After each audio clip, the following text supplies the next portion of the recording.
Hello నమస్తే welcome to our channel. ఈ రోజు కూడా ఒక ఫిల్మీ అప్డేట్ తో మేము ముందుకు వచ్చేసాను. ఈ రోజు నాతో పాటు social activist, political analyst Krishnakumari గారు నాతో పాటు ఉన్నారు. మేడం తో మాట్లాడదాం. నమస్తే మేడం. నమస్తే madam, megastar Chiranjeevi versus Chinmayi Sripada వాగ్వాదం నడుస్తుంది, ట్రోలింగ్స్ హల్చల్ చేస్తున్నాయి.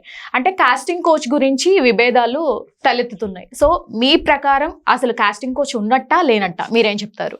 మీరేమనుకుంటున్నారు? నా ఉద్దేశంలో అయితే casting couch I think chances కోసం కొంతమంది మహిళలు ఎదుర్కొన్నారు అని నేను అనుకుంటున్నాను కదా. ఉన్నదే ఇంకా చిరంజీవి గారు ఏ ఉద్దేశంతో లేదు అన్నారో అది ఆయన విజ్ఞతకు వదిలేద్దాం. కాస్టింగ్ కోచ్ సంగతి కాస్త ఒక్క సెకండ్ పక్కన పెట్టి 2013 పని ప్రదేశాల్లో లైంగిక వేధింపుల నిరోధక చట్టం అని ఒకటి ఉంది మనకి. ఆ చట్టం ప్రకారం ఒక 15 మంది ఎంప్లాయీస్ ఉన్న ప్రతి చోట, అందులో గనక మహిళలు ఉంటే ఒక ఇంటర్నల్ కంప్లైంట్స్ కమిటీ, ఐసీసీ కమిటీలని వెయ్యాలి. అలాగే సినిమా ఇండస్ట్రీలో ఐసీసీలు వెయ్యండి అని చెప్తే ఏ సినిమాకి ఆ సినిమాకి వెయ్యొచ్చు. సినిమా అయిపోగానే ఆ కమిటీ పని అయిపోతుంది. ఆ సినిమా మధ్యలో ఏ మహిళ అయినా వేధింపులకు గురైతే ఐసీసీకి కంప్లైంట్ చేసుకుంటుంది. చాలా సింపుల్ కదా ఇది. మీకు కాస్టింగ్ కోచ్ని లేకుండా మాది చాలా పరిశుద్ధమైన పరిశ్రమ అని చెప్పుకోవాలి అనుకుంటే ఇలాంటి మెజర్స్ తీసుకోవచ్చు. ఎందుకు అసలు ఐసీసీలు వెయ్యాలని అడుగుతున్నాము అంటే 2018లో చాలామంది జూనియర్ ఆర్టిస్టులు కావచ్చు, సీనియర్ ఆర్టిస్టులు కావచ్చు, కొంతమంది బయటకు వచ్చి వాళ్ళ బాధలన్నీ చెప్పుకున్నారు. కాస్టింగ్ కోచ్ పేరుట వాళ్ళకి జరుగుతున్న అన్యాయాల గురించి, వాళ్ళ బాధల గురించి చెప్పుకున్నప్పుడు మరి దీనికి పరిష్కారం ఏంటి అని చెప్పి ఐసీసీలు వెయ్యండి అంటే వాళ్ళు వెయ్యట్లేదు. సరే, అది వేరే విషయం. ఇక ఆ తర్వాత ఒక కమిటీ వేశారు దీనికోసం, అధ్యయన కమిటీ ఒకటి వేశారు. ఆ కమిటీ రిపోర్ట్ ఇచ్చారు. ఆ కమిటీ రిపోర్ట్ ఈ రోజుకి బయటికి తీసుకురావట్లా. అందులో ఏముందో ప్రపంచానికి తెలియదు. ఆ 5 కమిటీ సభ్యులకు తెలుసు, ఆ రిపోర్ట్ తీసుకున్న పెద్దలకు తెలుసు. దాన్ని ఎందుకు బయట పెట్టట్లేదు? అది బయటకు వచ్చింది అనుకోండి, ఇవాళ చిరంజీవి గారు ఈ మాట మాట్లాడేవాడు కాదు. ఉన్నాయండి మా దగ్గర వేధింపులు, దానికోసం మేము ఈ చర్యలు తీసుకున్నామని చెప్పుండేవాళ్ళు. అయినప్పటికీ మహిళలు ఇలాంటి వేధింపులు ఉన్నప్పటికీ కూడా వాళ్ళ టాలెంట్ని వాళ్ళు నిరూపించుకుంటున్నారు, వాళ్ళు కష్టపడుతున్నారు, మానసిక వేదన గురవుతున్నారు అని మాట్లాడి ఉండేవాళ్ళు. సాక్షాత్తు ఆయన మేనేజరే కాస్టింగ్ కోచ్కి పాల్పడ్డాడు, వాకాటి అప్పారావు అని. ఏం చెప్తారు? ఆయనకు ఆ మాత్రం తెలియదా?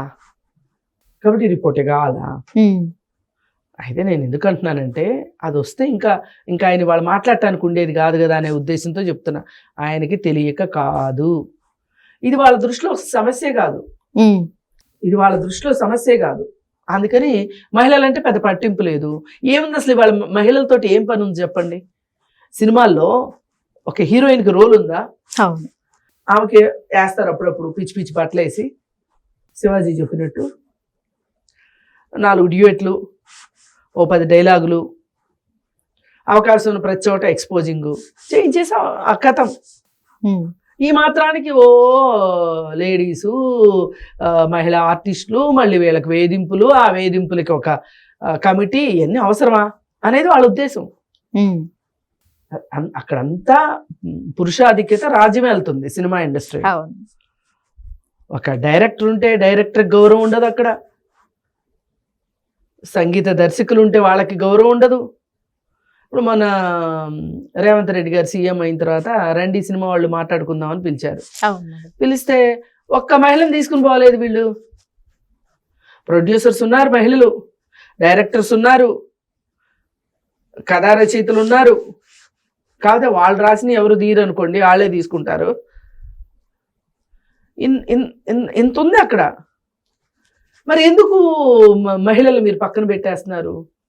ఎందుకంటే మీకు తెలుసు సినిమాలు ఎలాగో వాళ్ళకి పోర్షన్స్ ఉండవు కాబట్టి, వాళ్ళ చుట్టూ స్టోరీ ఏమి ఉండదు కాబట్టి. ఈ మొత్తం పరిస్థితుల్లో ఇవాళ కావాల్సింది ఏంటి అంటే, చిన్మయి దీనికి వ్యతిరేకించిందనో నాలాంటి వాళ్ళు వ్యతిరేకించారో అనేది కాదు పాయింట్ ఇక్కడ.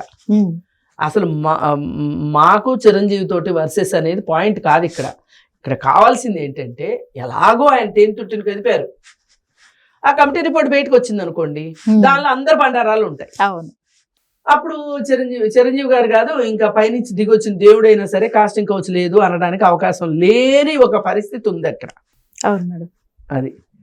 అది ఇది కాదు అనుకుంటే అలాంటి పరిస్థితులు ఉన్నాయి కాబట్టి మనం ఇలాగే ఉండాలేమో అనుకుని కొంతమంది అనుకుంటున్నారు. అవకాశాలు రానప్పుడు ఇది కాదా కారణం అని అనుకుంటున్నారు, అది ఇది అని చెప్పి చిరంజీవి గారు అన్నారు.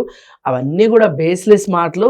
సరే, ఆయన ఏదో ఒక గౌరవాన్ని కాపాడాలి, సినిమా ఇండస్ట్రీకి చాలా గౌరవం ఉంది, ఆ గౌరవాన్ని నిలబెట్టాలి అనే ఉద్దేశంతో ఏదో మాట్లాడారు అనుకుందాం. పోనీ నేనేమంటున్నానంటే ఒక్కసారి ఆ కమిటీ రిపోర్ట్ తెప్పించండి.